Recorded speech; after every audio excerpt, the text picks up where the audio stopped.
Anthony Johnson is often recognized as a figure of historical irony and complexity in early American history.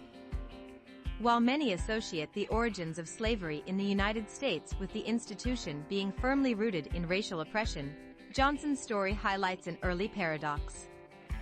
He is considered one of the first individuals in the American colonies to legally own a slave, but his own life reveals the shifting dynamics around slavery, race, and property in the early 1600s. Johnson was born in Africa, likely in Angola, and was brought to the Virginia colony as an indentured servant in the early 17th century. Like many Africans at the time, Johnson was subjected to the system of indentured servitude, which involved a contract binding him to a master for a set number of years in exchange for passage to America, food, and shelter. Upon completing his term of service, he gained freedom, which was a relatively common outcome for indentured servants of all races during that period. After gaining his freedom, Johnson became a successful landowner and farmer. He obtained a parcel of land in Virginia and began cultivating tobacco, a profitable crop that was growing in demand. It is within this context that Johnson's role in the history of slavery began to take shape.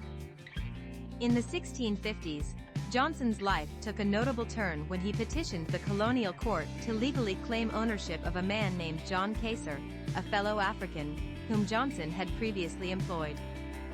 Johnson argued that Casor, who had worked for him for many years, was an indentured servant who had outlived his contract but refused to leave. The court ruled in Johnson's favor, granting him lifetime ownership of Casor. This legal decision marked an important moment in the evolution of slavery in the American colonies.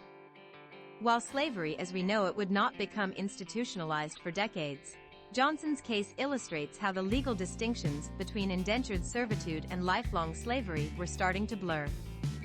It also highlights the racial complexities of the time, as Johnson, a freed African, became an owner of another African, marking an early example of black people participating in the enslaving system in a way that would later become more widespread.